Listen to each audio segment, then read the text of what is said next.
Hello everyone, my name is Aparna and today we are going to continue with our chapter, that is chapter 12, the making of Indian Constitution.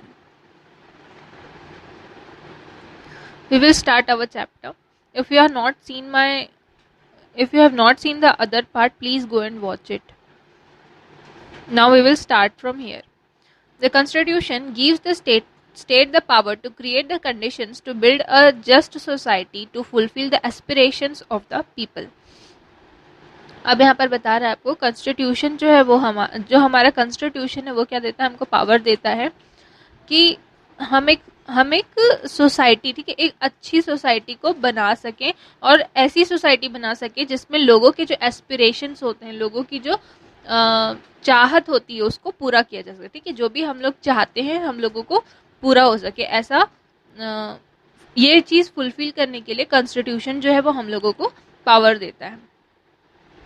In its wider sense, a constitution defines a nation's basic values and ideals. It tells us how and why people want to live together as a society and what they would like to do collectively.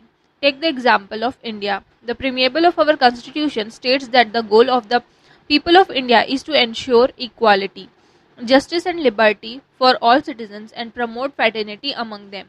To achieve this goal, the people resolved to constitute the state as a sovereign republic that is socialist, secular, and democratic and makes its own decision without depending on or being influenced by any external power. अब यहाँ पर क्या बोल रहा है देखिए कि constitution जो है, ठीक है, किसी भी कंट्री का जो कॉन्स्टिट्यूशन है वो उसके उस कंट्री के बेसिक वैल्यूज़ को और वहाँ के आइडियाज़ को रिप्रेजेंट करता है, ठीक है. अगर हम इंडिया के बारे में देखेंगे तो हमारा जो कॉन्स्टिट्यूशन है वो क्या स्टेट करता है, तो लोगों के गोल को स्टेट करता है. क्या है लोगों का गोल? कि सभी लोगों को इक्वालिटी हो, सभी लोगों के पास क्या हो, इक्वल राइट्स हो, सभी के पास इक्वालिटी हो. मतलब हम ये चीज़, हमारे जो कॉन्स्टिट्यूशन है वो ये देखता है कि सभी लोगों के, किसी के भी साथ में नाइंसाफ़ी ना हो, सभी के साथ में इक्वल, सभी लोग इक्वल हों. और साथ में यहाँ पर क्या बोला है, ठीक है, यही आपको पता है, justice and liberty for all citizen. सभी लोग अगर इक्वालिटी, सभी लोग इक्वल हैं, सभी को जस्टिस मिलना चाहिए, सभी के किसी के साथ में क्या है, नाइंसाफ़ी नहीं होनी चाहिए सभी सिटीजन्स के साथ में, और प्रमोट फ्रेटर्निटी, ठीक है, ये सभी चीज़ें क्या है, हमारा जो कॉन्स्टिट्यूशन है वो इसको प्रमोट करता है, लोगों के गोल को प्रमोट करता है. यही हमारे इंडिया का क्या है, गोल है, ठीक है. अब ये इस गोल को अचीव करने के लिए क्या होता है, इस गोल को अचीव करने के लिए जो स्टेट है वो क्या करता है, हमारा जो स्टेट है वो क्या, सोवर्जन रिपब्लिक है, सोशलिस्ट है, सेकुलर है, डेमोक्रेटिक. ये सारे जो टर्म्स है वो आपको आगे देखने को मिलेंगे. उस वक्त पे ये सारे टर्म्स जो है मैं अच्छे से उस टाइम पे समझाऊंगी, ठीक है. देखते हैं next, the new constitution. The new constitution that Japan adopted after its two cities were devastated by nuclear bombs at the end of the Second World War states that the country would strive for world peace and try to eliminate slavery, oppression, intolerance, fear, want, etc. from the world. ठीक है, आपका जो second world war है वो आपका यहाँ पर एक चैप्टर है हिस्ट्री में, शायद हिस्ट्री में आपका चैप्टर है सेकेंड वर्ल्ड वॉर का. उस वक्त पे ये सेकेंड वर्ल्ड वॉर के बारे में पूरा डिस्कशन होगा. फिलहाल मैं आपको सेकेंड वर्ल्ड वॉर के बारे में थोड़ा सा बता देती हूँ. सेकेंड वर्ल्ड वॉर में एंडिंग में क्या हुआ था सभी को पता है कि हिरोशिमा और नागासाकी में न्यूक्लियर बॉम्ब्स गिरा दिए गए थे, ठीक है. अब ये जो उस वक्त पे जो कॉन्स्टिट्यूशन जापान अडॉप्ट किया था, ठीक है, नया कॉन्स्टिट्यूशन जब जापान अडॉप्ट किया था वहाँ पर की बात हो रही है कि उस वक्त उसके 2 सिटीज़ में न्यूक्लियर बॉम्ब्स जो है वो गिरा दिए गए थे. और ये कि इस चीज़ क्या इम्प्लाई कर रहा है,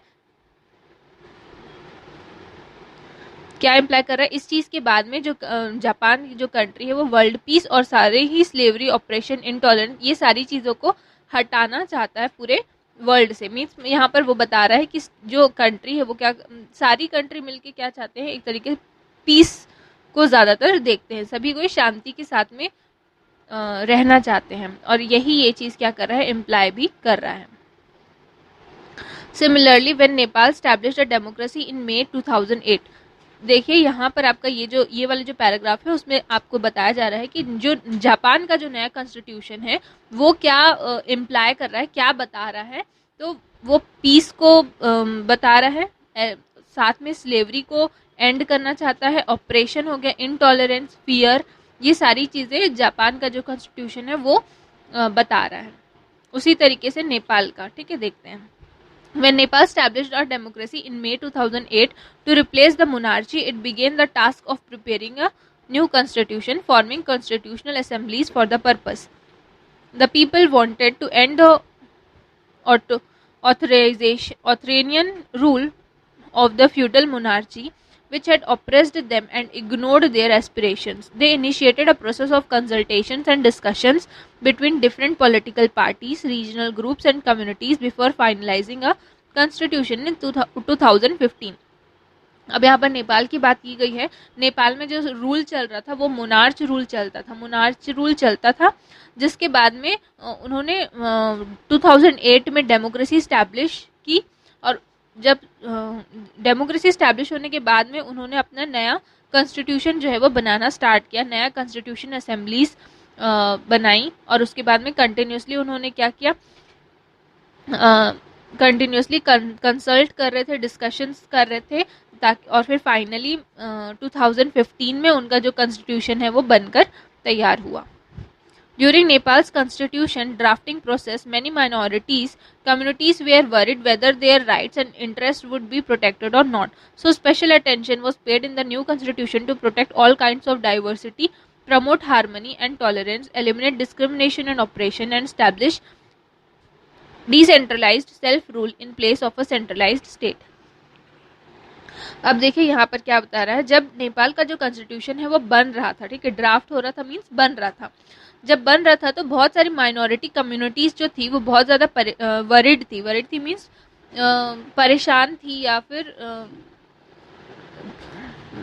चिंता में थी कि उनका जो राइट है और इंटरेस्ट है वो उस कॉन्स्टिट्यूशन में प्रोटेक्ट होगा या नहीं, ठीक है। इसीलिए जो नेपाल के जो कॉन्स्टिट्यूशन है उन्होंने इस चीज़ पर स्पेशल अटेंशन दिया कि जब जो नया कॉन्स्टिट्यूशन है जो फॉर्म हो रहा है उसमें किसी भी प्रकार की डाइवर्सिटी ना हो, हार्मनी को प्रमोट किया जाए, टॉलरेंस को प्रमोट किया जाए, और साथ में कोई भी डिस्क्रिमिनेशन और ऑपरेशन किसी भी माइनॉरिटी कम्युनिटी के साथ में ना हो। मीन्स यहाँ पर क्या बोला जा रहा है कि सबके साथ में इक्वल, सबके पास में इक्वल राइट्स हों, ये चीज़ उन्होंने एश्योर की।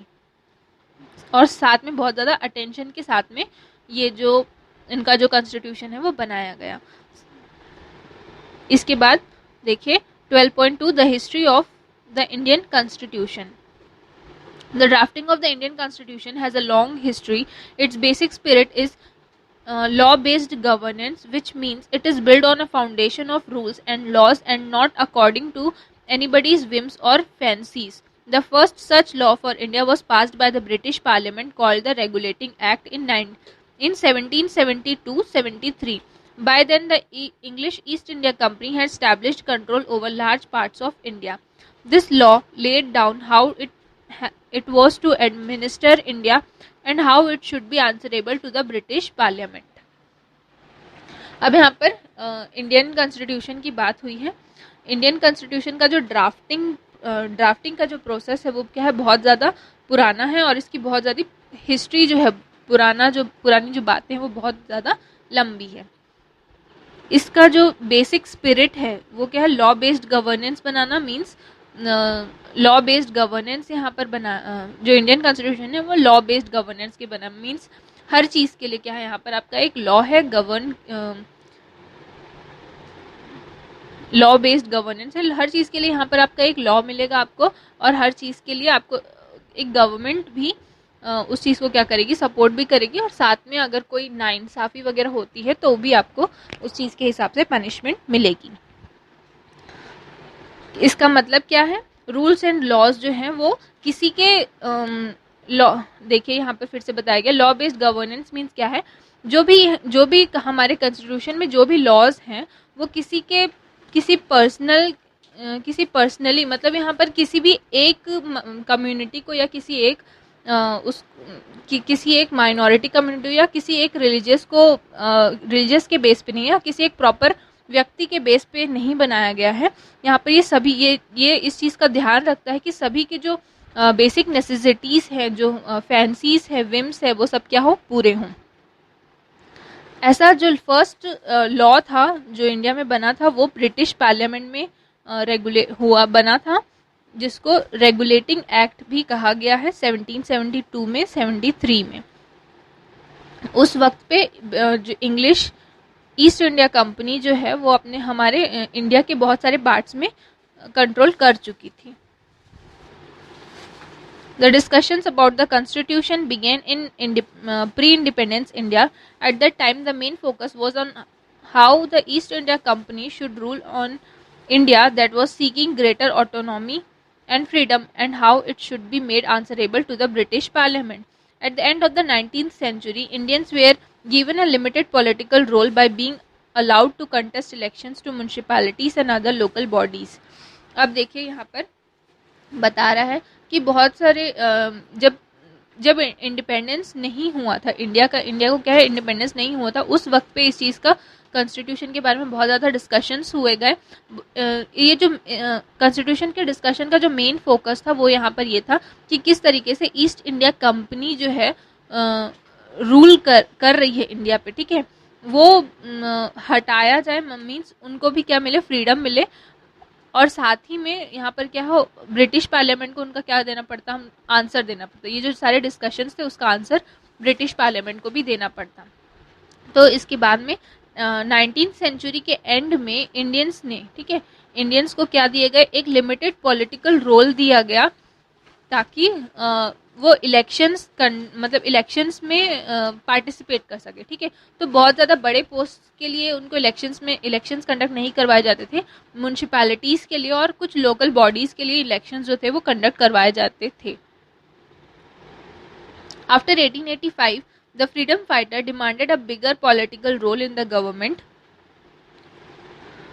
A large number of Indians were already employed in the administration of the country at that time, and their number was large and growing. A small segment of the population had also been given the right to elect their own representatives in government, but power still lay in the hands of the British, with the final authority being the viceroy and the governors of the provinces.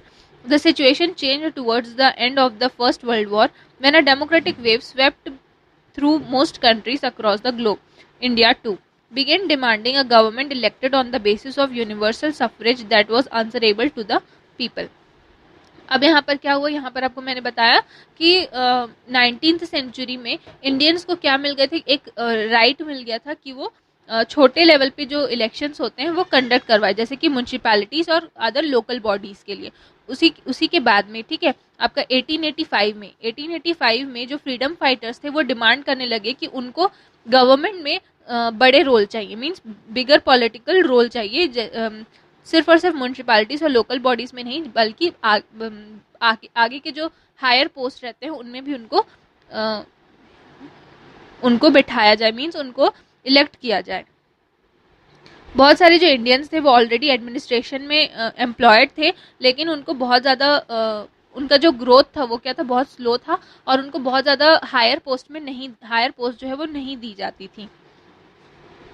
उसी के बारे में यहाँ पर आपको बताया है। और फाइनल में एंड में जो सबसे बड़ा जो पोस्ट होता था वो तो फाइनली ब्रिटिश के पास में ही रहता था, जैसे कि वॉइसरॉय और गवर्नर्स जो थे वो सारे ब्रिटिशर्स ही हुआ करते थे। ये जो सिचुएशन है वो फाइनली चेंज हुई फर्स्ट वर्ल्ड वॉर के बाद में, मींस चेंज होने लगी। वहाँ पर बहुत सारे लोग जो थे वो डिमांड करने लगे कि इंडिया को भी क्या मिला, मीन्स यहाँ पर इंडिया भी क्या हो, इलेक्शन के बेसिस पे गवर्नमेंट फॉर्म हो। फर्स्ट वर्ल्ड वॉर के बाद में यहाँ पर इंडिया जो था वो डिमांड करने लग गया था अदर कंट्रीज़ के ही तरह, ठीक है, अदर कंट्रीज़ के ही तरह से इंडिया भी ये चीज़ डिमांड करने लग गया था कि गवर्नमेंट जो है वो यूनिवर्सल सफरेज के थ्रू क्या हो, मतलब आंसरेबल हो लोगों को। जैसे डेमोक्रेसी स्टैब्लिश होती है तो क्या होता है, डेमोक्रेसी में कोई भी चीज़ जो है वो आंसरेबल होती है लोगों को, क्योंकि डेमोक्रेसी स्टैब्लिश कहाँ से हुई है, तो जो लोग हैं, जैसे कि अगर हमारी कंट्री है इंडिया में, जो लोग हैं, डेमोक्रेटिक कंट्री है इंडिया, अगर कोई भी जो गवर्नमेंट है कोई भी रूल बनाती है तो उसको क्या है, लोगों को आंसर देना पड़ता है। उसी तरीके से यहाँ पर बोला गया है कि जो हमारी गवर्नमेंट, जो भी यहाँ पर गवर्नमेंट बनेगी उसको क्या देना पड़ेगा, आंसर देना पड़ेगा लोगों को। In 1928, India's political parties jointly constituted a committee under the chairmanship of Motilal Nehru to draft a constitution for India. The committee submitted its report on August 10, 1928. The main provisions of the draft were, ठीक है, 1928 में India की जो political parties थी उन्होंने एक committee बनाई, jointly क्या है कमेटी बनाई, जिसके चेयरमैन जो थे वो थे मोतीलाल नेहरू। उन्होंने एक ड्राफ्ट तैयार किया कॉन्स्टिट्यूशन, इंडिया के कॉन्स्टिट्यूशन, मतलब एक ड्राफ्ट तैयार किया कॉन्स्टिट्यूशन के लिए, हमारे इंडिया के लिए, और उस ड्राफ्ट को सबमिट किया अगस्त 10, 1928 को। मींस जो रिपोर्ट थी उन्होंने सबमिट की अगस्त 10, 1928 को। उस ड्राफ्ट के जो मेन पॉइंट्स थे वो ये थे, देखिए, एक ऑटोनॉमस गवर्नमेंट बननी चाहिए, मींस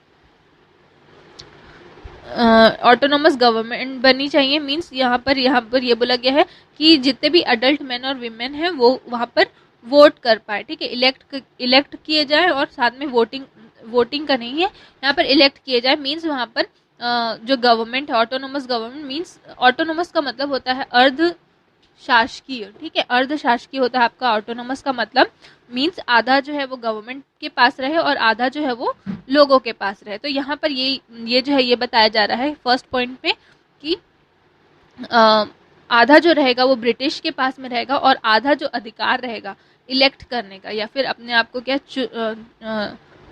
मीन्स यहाँ पर पोस्ट के लिए यहाँ पर जो लड़ाई है वो उसके बारे में बताया गया। आधा अधिकार ब्रिटिश के पास में रहेगा और आधा अधिकार जो है वो लोगों को दिया जाए। फिर साथ में प्रोटेक्शन ऑफ माइनॉरिटीज, ठीक है, जो भी माइनॉरिटी कम्युनिटी है उनके प्रोटेक्शन के लिए, मीन्स उनको प्रोटेक्शन दी जाए।